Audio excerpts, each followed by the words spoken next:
کہتے ہیں پرانی دنیا کے کنارے جہاں آسمان ہمیشہ ہلکے سنہری رنگ میں ڈوبا رہتا تھا، ایک زعفرانی رنگ کا جن رہا کرتا تھا۔ اس کا نام کسی زمانے میں نہایت طاقتور جنوں میں لیا جاتا تھا، مگر اب وہ اپنی ہی یادداشت گم کر بیٹھا تھا۔ اسے نہ اپنا نام یاد تھا، نہ اپنی قوتیں، نہ یہ کہ وہ کہاں سے آیا تھا۔ وہ صرف اتنا جانتا تھا کہ اس کے دل میں ایک مسلسل خلش رہتی ہے، جیسے کچھ بہت قیمتی اس سے چھن گیا ہو۔ ایک دن وہ قدیم کھنڈرات میں آوارہ گردی کرتے ہوئے ایک شکستہ کتب خانے میں جا پہنچا، جہاں گرد و غبار میں لپٹی ہوئی ایک اد جلی کتاب اسے ملی۔ اس کے سرورق پر مٹے ہوئے حروف میں لکھا تھا، جادو کا کھویا نسخہ۔ زعفرانی جن کو دیکھتے ہی ایک عجیب سا درد محسوس ہوا، گویا اس کتاب کا تعلق براہ راست اسی سے ہو۔ اسی لمحے اس نے فیصلہ کر لیا کہ وہ اپنی یادداشت واپس حاصل کرنے کے لیے اس جادوئی نسخے کی تلاش میں نکلے گا، چاہے اسے 7 جہانوں کے دروازے کیوں نہ پار کرنے پڑے۔ مہم کا آغاز ایک ویران صحرا سے ہوا، جہاں ریت کے ذروں میں صدیوں کے راز دفن تھے۔ صحرا کے بیچوں بیچ ایک بوڑھا درویش رہتا تھا، جس کے بارے میں مشہور تھا کہ وہ گمشدہ راستوں اور بھولی ہوئی قسمتوں کا علم رکھتا ہے۔ زعفرانی جن اس کے پاس پہنچا اور اپنی داستان سنائی۔ درویش نے اس کی آنکھوں میں جھانک کر کہا، اے بھولے جن، تمہاری یادداشت ایک طلسمی نسخے میں قید ہے، جو وقت کے سمندر کے کنارے رکھے سرخ پہاڑ کے غار میں چھپا ہے۔ مگر اس تک پہنچنے کے لیے تمہیں 3 آزمائشوں سے گزرنا ہوگا۔ پہلی آزمائش خوف کی تھی، دوسری آزمائش لالچ کی، اور تیسری آزمائش خودی کی۔ یہ سن کر جن کے دل میں خوف بھی جاگا اور امید بھی۔ اس نے درویش سے دعا لی اور جلتے ہوئے سورج کے نیچے اپنے سفر کا اگلا مرحلہ شروع کیا، جہاں ہر قدم کے ساتھ اس کا دل ماضی کی دھند میں الجھتا جا رہا تھا۔ پہلی آزمائش کے مقام پر زعفرانی جن کو ایک اندھی وادی ملی، جہاں ایسی آوازیں گونجتی تھیں جو انسان اور جن دونوں کے دل دہلا دیتی تھیں۔ یہ آوازیں اس کے ماضی کے ڈراؤنے عکس دکھاتی تھیں، جن میں وہ خود کو ایک ظالم جن کے روپ میں دیکھتا جو انسانوں کو نقصان پہنچاتا تھا۔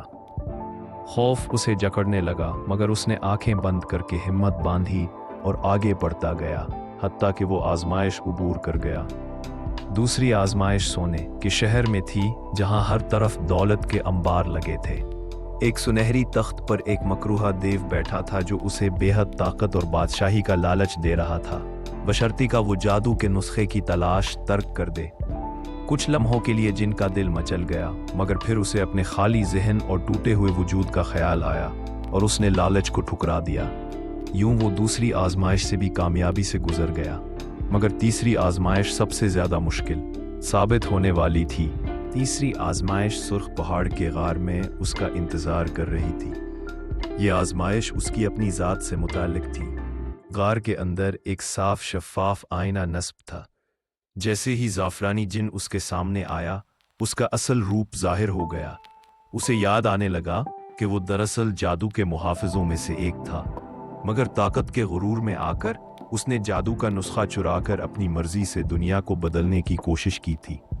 اسی جرم کی سزا طور پر اس کی یادداشت سلب کر لی گئی تھی۔ یہ سچ جان کر جن کی آنکھوں سے آنسو بہنے لگے۔ اسے پہلی بار اپنی غلطیوں کا مکمل ادراک ہوا۔ آئینے سے آواز آئی، اگر تم واقعی اپنی یادداشت اور طاقت چاہتے ہو تو پہلے اپنے گناہوں کا کفارہ ادا کرو۔ زعفرانی جن نے سر جھکا دیا اور دل سے توبہ کی، اپنے غرور کو توڑا اور یہ عہد کیا کہ وہ آئندہ اپنی قوت صرف بھلائی کے لیے استعمال کرے گا۔ اس لمحے آئینہ ٹوٹ گیا اور اس کے پیچھے سے جادو کا کھویا ہوا نسخہ نمودار ہوا۔ جیسے ہی زعفرانی جن نے وہ نسخہ اپنے ہاتھ میں لیا، اس کی یادداشت ایک طوفان کی طرح واپس آنے لگی۔ صدیوں پر پھیلی ہوئی یادیں اس کے ذہن میں روشن ہو گئیں۔ اسے اپنی اصل پہچان، اپنے دوست، اپنے دشمن اور اپنی خطائیں سب یاد آ گئیں۔ مگر اب وہ وہی مغرور جن نہ تھا، اب وہ پچھتاوے اور دانائی سے بھرا ہوا تھا۔ اس نے نسخہ کھولا اور اس کے ذریعے اپنی کھوئی ہوئی طاقت واپس حاصل کی، مگر اس طاقت کے ساتھ اس نے ایک نئی ذمہ داری بھی قبول کی۔ وہ واپس اپنی دنیا لوٹا، جہاں اس نے ٹوٹے ہوئے رشتوں کو جوڑا، بے گناہوں کی مدد کی اور جادو کو ظلم کے بجائے امن کے لیے استعمال کیا۔ وقت کے ساتھ ساتھ لوگ اسے بھولا جن کے بجائے